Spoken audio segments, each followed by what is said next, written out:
Right now, as you're watching this, your entire reality is being rearranged.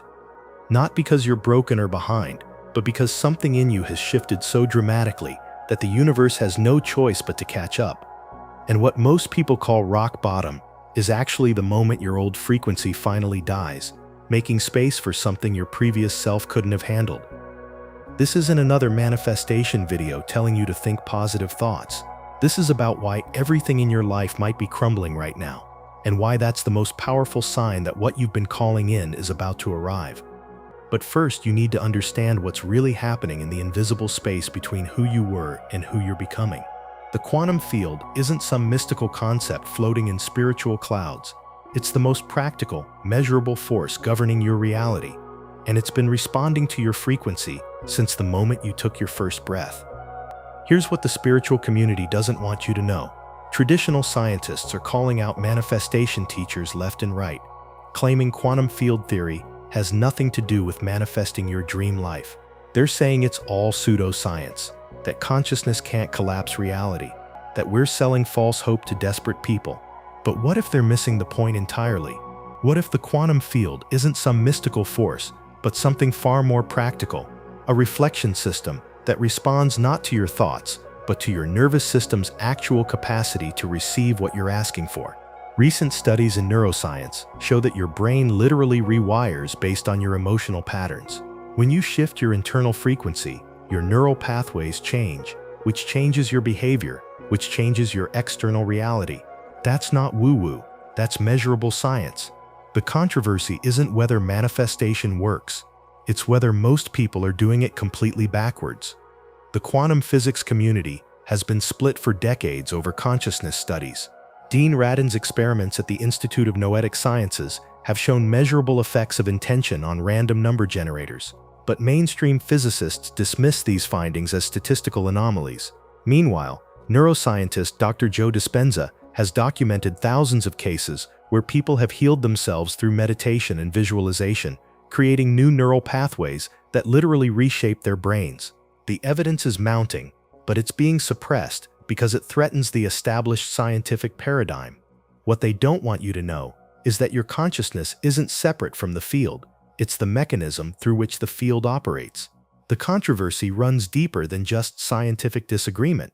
There's a whole industry built on keeping you believing that external circumstances control your life, that you're powerless to change your reality, that manifestation is just wishful thinking.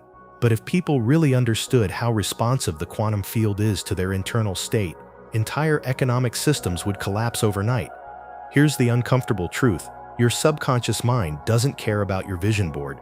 It cares about survival. And if the life you're trying to manifest feels threatening to the part of you that learned to survive through struggle, your nervous system will sabotage it every time. This is why people manifest money and then immediately lose it, why they attract love and then push it away, why opportunities show up and they find excuses not to take them. It's not self-sabotage, it's nervous system protection. Your body has an emotional signature for everything you currently have. Poor, your nervous system knows how to handle that. Alone, your body feels safe in that frequency. But abundance, love, success, those frequencies feel foreign, dangerous, overwhelming. Your nervous system was programmed during your most vulnerable years, when your brain was still developing, and every experience was creating neural pathways that would govern your adult life. If you learned that love comes with conditions, your nervous system will reject unconditional love as unsafe. If you learned that money is evil or scarce, your nervous system will find ways to keep you poor because poor feels familiar. So when you start vibrating at a new level, even slightly, your system panics. It starts dismantling everything that feels stable because stability built on the old frequency can't coexist with your new vibration. This is why everything falls apart right before it falls into place. The field isn't testing you, it's clearing space.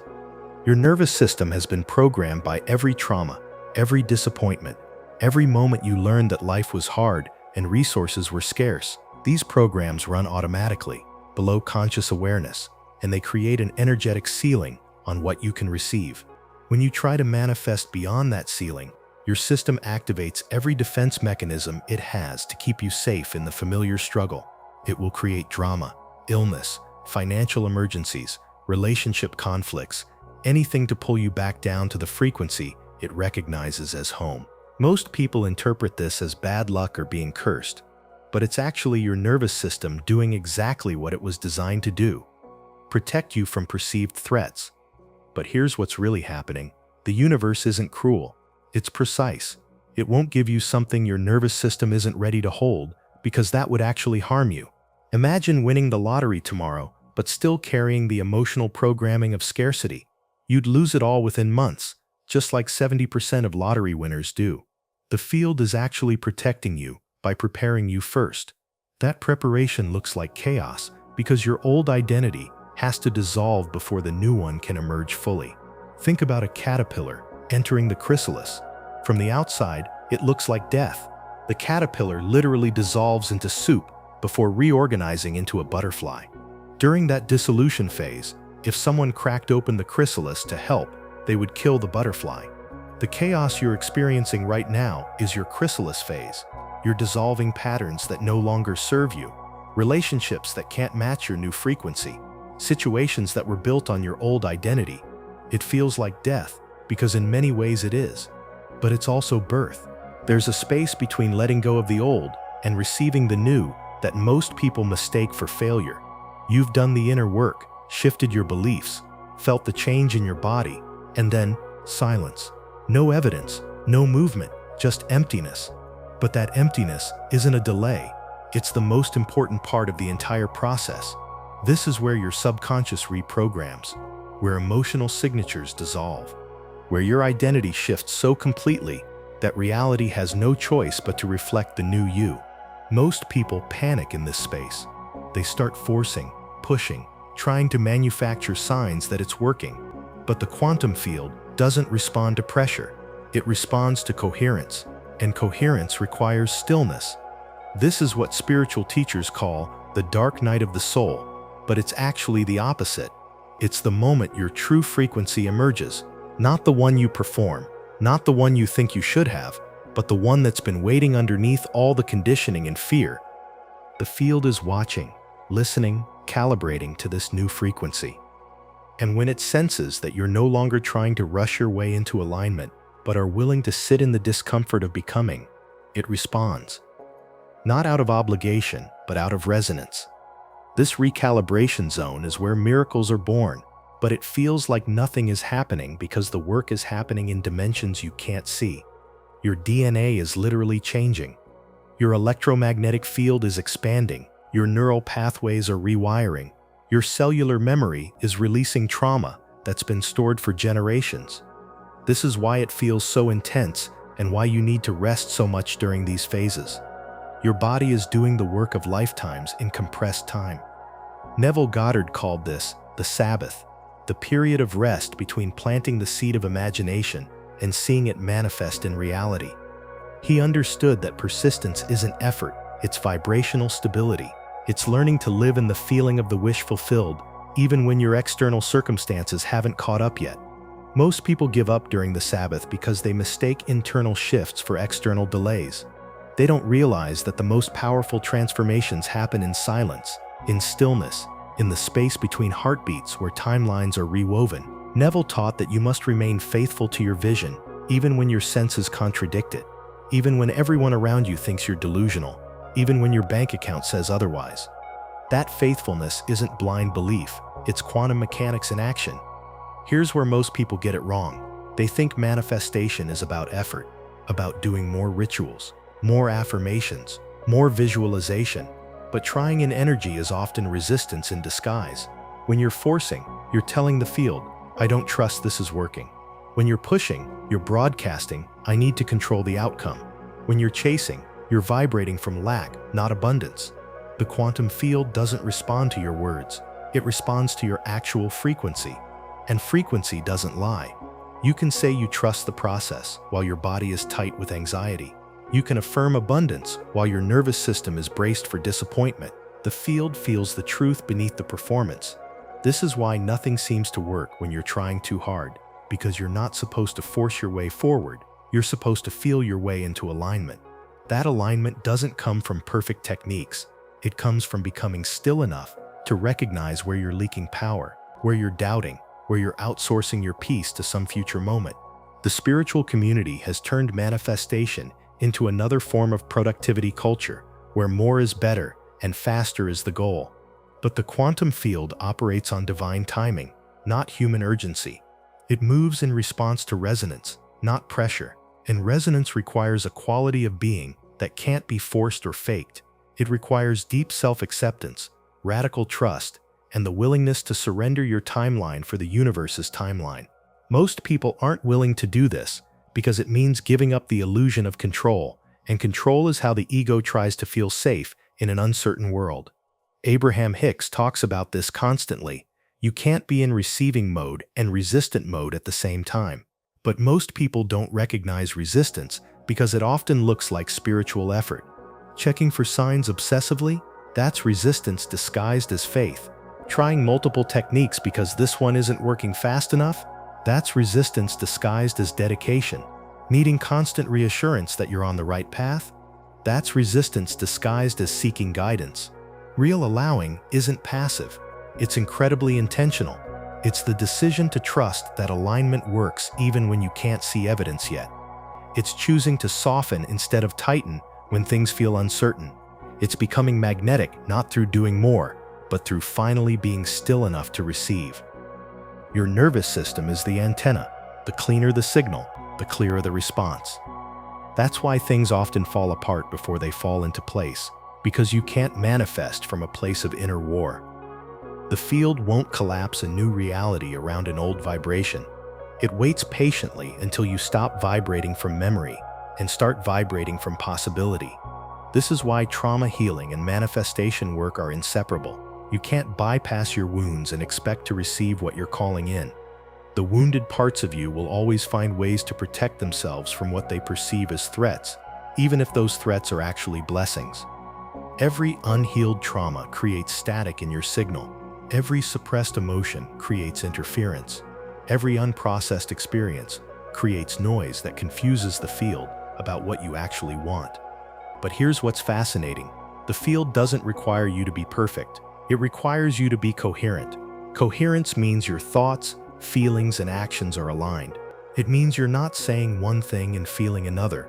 It means your nervous system believes what your mind is claiming.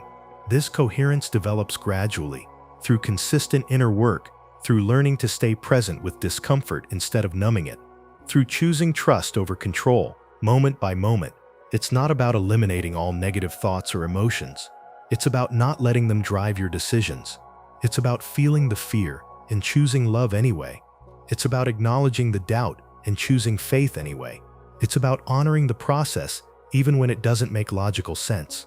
There's a moment in every manifestation journey when something shifts internally, not because you got what you wanted, but because you stopped needing it to feel whole.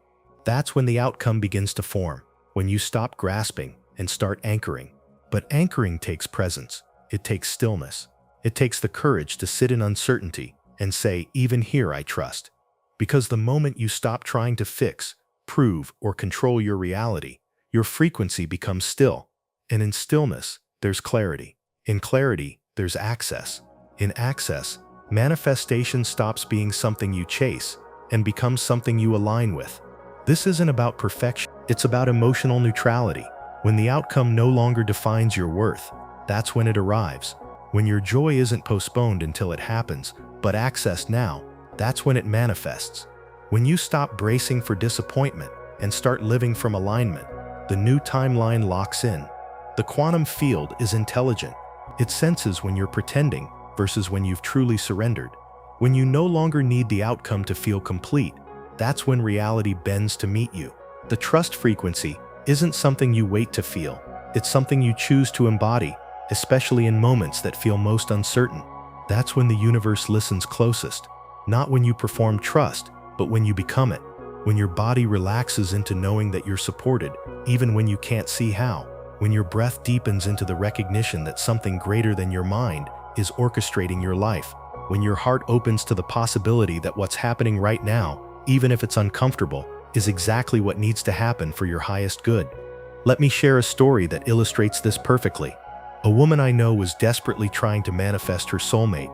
She had tried every technique, followed every guru, done all the inner work she could think of, but nothing was happening. She was getting more and more frustrated, more and more desperate. Then one day, she had a complete breakdown. She sobbed for hours, finally admitting to the universe that she didn't know what she was doing wrong, and she was tired of trying so hard. In that moment of complete surrender, something shifted. She stopped looking for her soulmate and started enjoying her life as a single woman. She took up painting, traveled alone, made new friends. 6 months later, she met her husband in the most unexpected way, in the emergency room, when she broke her ankle hiking alone. They've been together 5 years now, and she often says that the breakdown was the breakthrough. She had to stop needing love to feel complete before love could find her. Here's the shift that changes everything. Instead of asking for proof that it's working, become the evidence. Instead of needing a sign to feel aligned, let your alignment be the sign. Instead of waiting to feel safe once the outcome appears, become the space where safety already lives. You don't need more steps. You need more stillness. You don't need another technique. You need permission to feel how far you've already come. You don't need to do more. You need to stop resisting who you're becoming, because who you're becoming is already aligned. You're just learning how to meet them in the field without fear. That's the real preparation. Not learning how to manifest, but learning how to receive. Not becoming worthy, but recognizing you already are.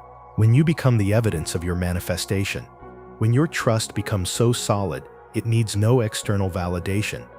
Reality has no choice but to reshape itself around your new frequency. That's not positive thinking, that's quantum physics in action. You literally become a different person at the cellular level, and different people have different realities. This is why trying to manifest from your old identity never works long term. You might get temporary results, but they won't stick because they're not supported by your internal foundation. It's like trying to grow tropical plants in Arctic soil. The environment isn't capable of sustaining what you're trying to create.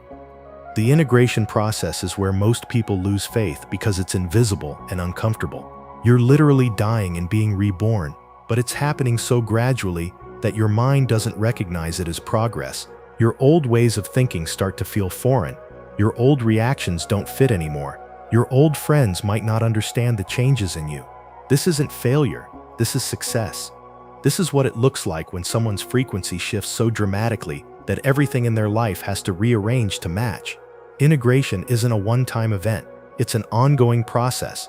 Every day, you get to choose whether to respond from your old programming or your new awareness.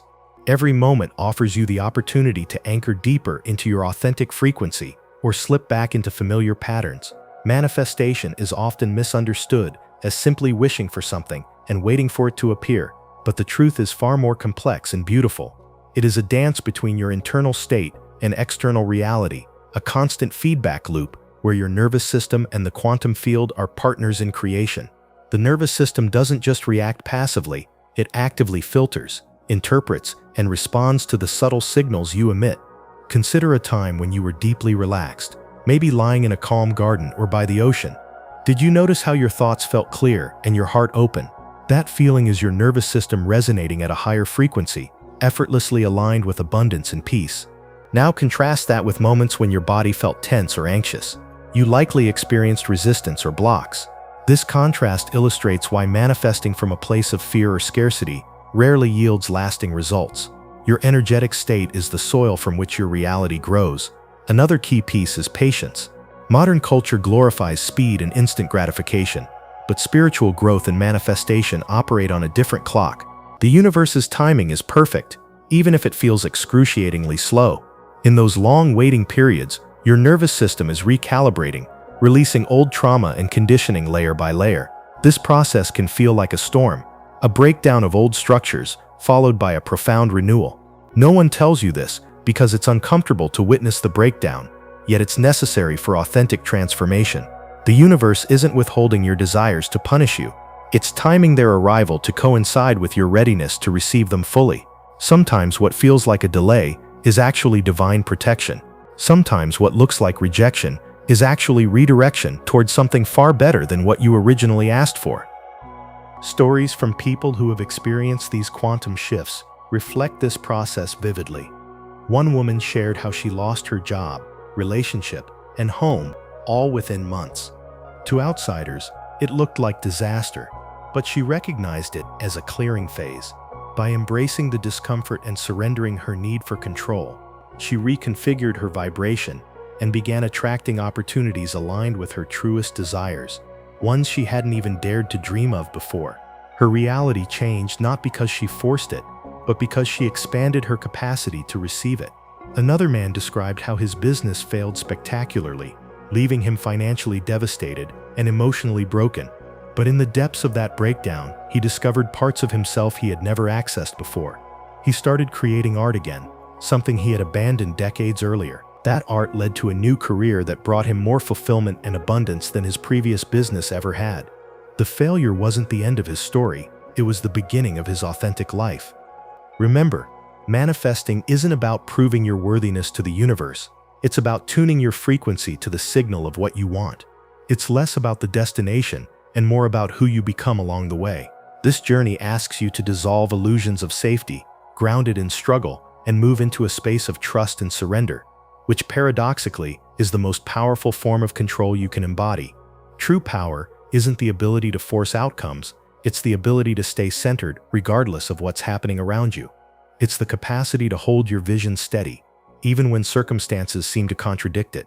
It's the wisdom to know that your external reality is always catching up to your internal reality, so your job is to maintain the internal state you want to see reflected externally. In practical terms, this means integrating new habits gently. Instead of beating yourself up for not manifesting fast enough, celebrate small shifts, a peaceful breath in chaos, a moment of stillness amid doubt, a choice to trust when fear whispers otherwise.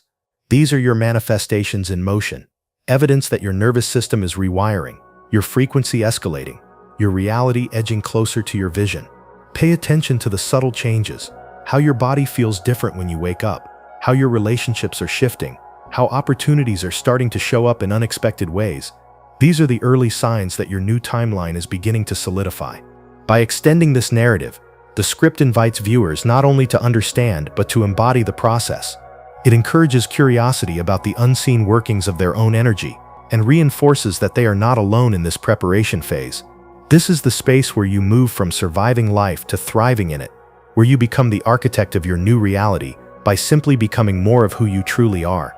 Every challenge, every silent moment, every shifting identity is a piece of this sacred puzzle, a step toward your quantum leap. Your nervous system, your quantum field, your deepest self are all aligning to bring forth a version of your reality that surpasses even your wildest imagination. By now, something in you has shifted, not because you learned a new technique, but because you remembered who you actually are beneath all the fear and conditioning. You're not being tested by the universe, you're being trusted with a reality your previous self couldn't have held, and sometimes that trust looks like everything falling apart. Sometimes it looks like silence, where you expected celebration. Sometimes it looks like moving backwards when you thought you'd moved beyond this. But that's not failure, that's recalibration. The field is precise, it only responds to truth. And when your truth becomes louder than your fear, when your trust becomes stronger than your need to control, when your frequency becomes more consistent than your circumstances, the field moves. That's what's happening right now, not someday. Your reality is reorganizing to match the frequency you've been cultivating. The chaos isn't punishment, it's preparation. The silence isn't delay, it's the sound of timelines shifting. You're not stuck in this process. You're not behind schedule.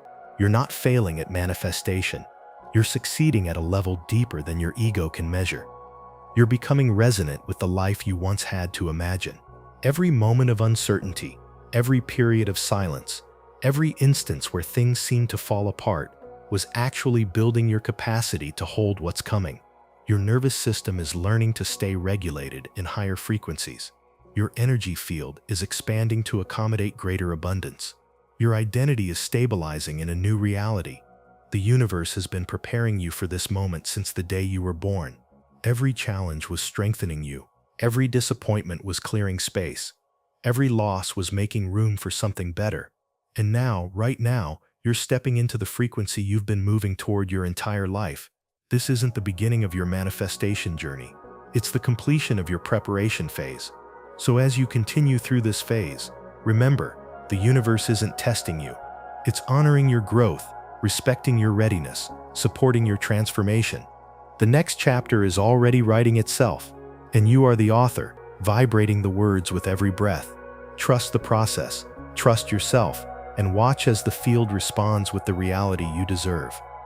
So if this message found you exactly when you needed it, if it spoke to the part of you that's been quietly holding on through all the uncertainty, then drop "I trust the process" in the comments. Not because it's perfect, but because it's precise. Not because it's comfortable, but because it's creating something your old self could never have received. This is your season of preparation. Let it prepare you. Let it transform you. Let it deliver you into the reality that's been waiting for you to become ready to receive it. Because you are ready. You've always been ready. You're just finally learning how to hold the truth of who you really are. Let this extended understanding nurture your spirit, deepen your patience, and embolden your trust. You've already done the hardest parts. You've chosen to awaken. Now let that awakening manifest in every aspect of your life.